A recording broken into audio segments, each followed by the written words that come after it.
Praise the lord. ఈ video చూస్తున్నటువంటి మీ అందరికీ ప్రభువైన యేసుక్రీస్తు నామములో వందనాలు తెలియజేస్తుంటున్నాను. దేవుడు నిజంగా ఉన్నాడు అని చెప్పి మరొక శాస్త్రవేత్త ఒప్పుకోవడం జరిగింది. అయితే ఎవరు ఈ శాస్త్రవేత్తని గమనిస్తే కనుక హార్వర్డ్ యూనివర్సిటీకి సంబంధించినటువంటి ఖగోళ భౌతిక శాస్త్రవేత్త మరియు ఎయిర్ స్పేస్ ఇంజనీర్ అయినటువంటి డాక్టర్ విల్లిస్ అనేటువంటి శాస్త్రవేత్త నిజంగా దేవుడు ఉన్నాడని చెప్పి చెప్తుంటున్నాడు. దేవుడు ఉన్నాడు అని చెప్పడానికి ఒక మ్యాథమెటికల్ ఫార్ములా ఉంది అని చెప్పి ఆయన వివరించడం జరిగింది.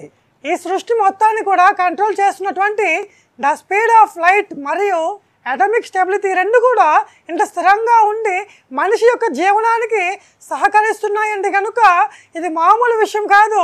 ఖచ్చితంగా వీటి వెనుక ఏదో ఒక గొప్ప శక్తి, మహాశక్తి ఉంది అని చెప్పి ఆయన ఉద్దేశించి మాట్లాడుతుంటున్నాడు. అంటే ఈ సృష్టి వెనుక ఏదో ఒక శక్తి ఈ సృష్టిని సక్రమంగా పని చేయిస్తుందని చెప్పి ఆయన ది ఫైన్ ట్యూనింగ్ ఆర్గ్యుమెంట్ అనేటువంటి ఫార్ములా ద్వారా ఆయన వివరించడం జరిగింది. సాధారణంగా ఏ శాస్త్రవేత్తలు కూడా దేవుడు ఉన్నాడని చెప్పి చెప్పరు. ఎందుకంటే కనుక మనం ఎలా అయితే దేవుడు సృష్టిని తయారు చేశాడని చెప్పి నమ్ముతూ ఉంటామో, శాస్త్రవేత్తలు కూడా సైన్స్ వలన సృష్టి ప్రారంభమైంది, బిగ్ బ్యాంగ్ థియరీ ద్వారా సృష్టి ఆవర్గితమైందని చెప్పి వివరిస్తూ ఉంటారు.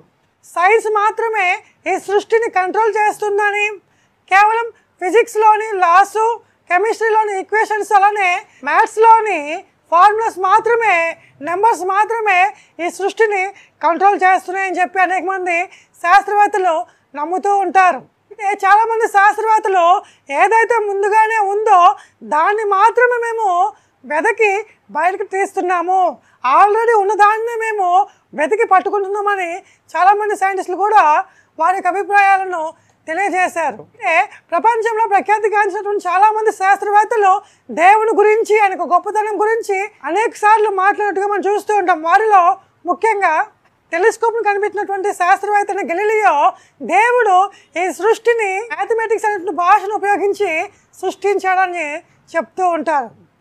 రెండవదిగా ప్యాచరైజేషన్ని ప్రవేశపెట్టినటువంటి లూయి ప్యాచర్ కూడా ఈ సృష్టిని నేను స్టడీ చేస్తున్నప్పుడు సృష్టికర్త యొక్క పనిని చూచి ఆశ్చర్యపోయాను, నిజంగా సైన్స్ అనేది మనుషుల్ని దేవునికి దగ్గర చేస్తుందని చెప్పి ఆయన మాట్లాడటం జరిగింది. ఆ తర్వాత నోబెల్ బహుమతి పొందినటువంటి పాల్ ఎం డెరిక్ అనేటువంటి శాస్త్రవేత్త నిజంగా దేవుడు ఈ సృష్టిని తయారు చేసినప్పుడు చాలా అడ్వాన్స్డ్ మ్యాథమెటిక్స్తో ఈ సృష్టిని తయారు చేశాడు, నిజంగా దేవుడు ఉన్నట్లయితే కనుక ఆయనే ప్రపంచంలో నెంబర్ 1 మ్యాథమెటిషియన్ అని చెప్పి ఆయన మాట్లాడటం జరిగింది.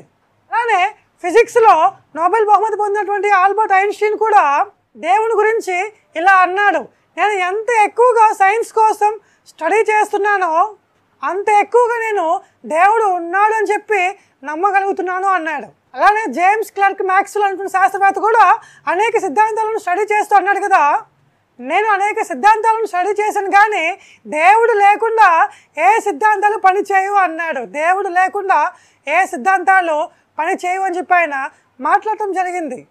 అలానే రెనీ డిస్కోర్టస్ అనేటువంటి వ్యక్తి కూడా దేవుని గురించి ఈ విధంగా అన్నాడు, ఉనికి అనేది దేవునికి చెందినది కాబట్టి దేవుడు ఖచ్చితంగా ఉన్నాడు, ఉనికి అనేది దేవునికి చెందినది కాబట్టి నిజంగా దేవుడు ఉన్నాడని చెప్పి ఆయన మాట్లాడటం జరిగింది. అలానే జాన్ స్కిప్లర్ కూడా అన్నాడు కదా, సృష్టిలో సైన్స్ గురించి స్టడీ చేయడం అనేది దేవుని యొక్క ఆలోచనలు తెలుసుకునే ప్రక్రియ అన్నాడు. సృష్టిలో సైన్స్ కోసం స్టడీ చేసేది లేకపోతే ప్రయోగాలు చేసేది దేవుని యొక్క ఆలోచనలను తెలుసుకోవడానికి అని చెప్పి ఆయన మాట్లాడటం జరిగింది. అలానే ప్రఖ్యాతిగాంచినటువంటి ఐజాక్ న్యూటన్ కూడా నాస్తికత్వం అనేది తెలివి తక్కువ తనం, నాస్తికత్వం అంటే కనుక దేవుడు లేడు అనేటువంటి సిద్ధాంతం ఏదైతే ఉందో అది తెలివి తక్కువ తనం అని చెప్పి ఆయన వివరించడం జరిగింది. బైబిల్ కూడా దేవుడు లేడని నమ్ము వారిని, ప్రకటించే వారిని బుద్ధిహీనులుగా మనము 14వ కీర్తనలోను అలానే 54వ కీర్తనలోను మనము గమనిస్తూ ఉంటాం. ఈ విధంగా అనేక మంది శాస్త్రవేత్తలు దేవుని గురించి మాట్లాడారు. నేను చెప్పిన పేర్లు అన్నీ కూడా వీళ్ళందరూ కూడా మన పాఠ్య పుస్తకాలలో చదువుకున్నటువంటి వ్యక్తులే అన్నమాట. మనం గమనిస్తే కనుక చాలామంది శాస్త్రవేత్తలు దేవుడు ఉన్నాడని చెప్పి అంగీకరిస్తుంటున్నారు. నేటి కాలంలో నాసాలోని శాస్త్రవేత్తలను గమనిస్తే కనుక దాదాపు 90% అందరూ కూడా దేవుడు ఉన్నాడని చెప్పి నమ్మిన వారే ఉంటారు. చాలామంది శాస్త్రవేత్తలు బైబిల్ని దగ్గర పెట్టుకొని వాళ్ళు ప్రయోగాలు చేస్తూ ఉంటారు. వాళ్ళకి ఏదైనా అనుమానం వచ్చినప్పుడు బైబిల్ని పరీక్షిస్తూ ఉంటారు. యోబు గ్రంథం 26వ అధ్యాయం 7వ వాక్యం చూస్తే కనుక భూమి శూన్యంలో వేలాడుతుంది అని చెప్పి ఎప్పుడో యోబు కాలంలోనే బైబిల్లో రాయబడి ఉంది. యోబు అబ్రహాం కాలానికి చెందినవాడు. అలానే 102వ కీర్తన 25వ వాక్యంలో దేవుడు భూమికి పునాది వేశాడు అని చెప్పి, 19వ కీర్తన 1వ వాక్యంలో అంతరిక్షము దేవుని చేతి పనిని ప్రచురించుచున్నదని చెప్పి మనం గమనిస్తూ ఉంటాం. దేవుడు ఈ సృష్టిని తయారు చేసినప్పుడు యేసుక్రీస్తు ద్వారా దేవుడి సృష్టిని తయారు చేయడం జరిగింది.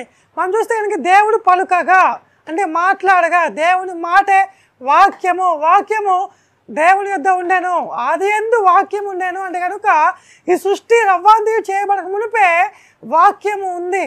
అంటే యేసు ఉన్నాడు, ఆది యందు వాక్యం ఉండెను, వాక్యము దేవుని యొద్ద ఉండెను అంటే కనుక యేసుక్రీస్తు దేవుని యొద్ద ఉన్నాడు, వాక్యమే దేవుడే ఉండేను, ఆ వాక్యమే కృపా సత్య సంపూర్ణునిగా ఈ లోకానికి వచ్చును అని చెప్పి మనం గమనిస్తూ ఉంటాం.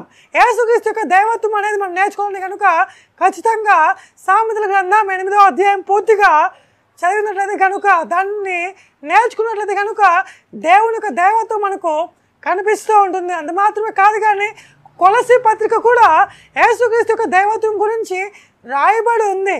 దేవుడు యేసుక్రీస్తు ద్వారా ఈ సృష్టిని తయారు చేయడం జరిగింది. హెబ్రీ పత్రిక 11వ అధ్యాయం 3వ వాక్యం చూస్తే కనుక ప్రపంచంలో యేసుక్రీస్తు ద్వారా నిర్మించబడి అని చెప్పి పౌలు రాస్తూ ఉంటాడు. ప్రపంచంలో అనగా కాలాలు యుగాలన్నీ కూడా యేసుక్రీస్తు ద్వారా నిర్మించబడ్డాయి అని చెప్పి పౌలు తెలియజేస్తుంటున్నాడు. కొలసీ పత్రిక 1వ అధ్యాయం 15 నుంచి 17 వాక్యాలు చూస్తే కనుక యేసుక్రీస్తు అందరికంటే ముందు ఉన్నవాడు, ఆయనే ఆది సంభూతుడు అని కూడా పౌలు అక్కడ తెలియజేస్తుంటున్నాడు. బైబిల్ మించినటువంటి సైన్స్ ఎక్కడ మనకు కనబడదు. ఎంత గొప్ప సైంటిస్ట్ అయినా కూడా బైబిల్ దగ్గరికి వస్తే కనుక అనేక విషయాలు నేర్చుకుంటూ ఉంటాడు. వాళ్ళ ప్రయోగాల్లో బైబిల్ కూడా ఒక భాగంగా వాళ్ళు చూస్తూ ఉంటారు. అయితే ఆయనను నమ్మని వారందరికీ కూడా ఆయన ప్రత్యక్షమై నిరూపించుకోవాల్సిన అవసరం దేవుడికి లేనప్పటికీ కూడా ఆయన మరొకసారి మేఘారుడునై వచ్చుచున్నాడు అని చెప్పి ప్రకటన గ్రంథం 1వ అధ్యాయం 7వ వాక్యంలో మనం చూస్తూ ఉంటాం. అంతరిక్షమే ఆయన చేతి పనిని చూచి ఆశ్చర్యపడి ఆయన చేతి పనిని ప్రచురం చేయుచున్నది. ఆ విధంగా అంతరిక్షము ప్రచురం చేయుచున్న దానిని మనం విని మనం చూచి గ్రహిస్తుంటున్నాం.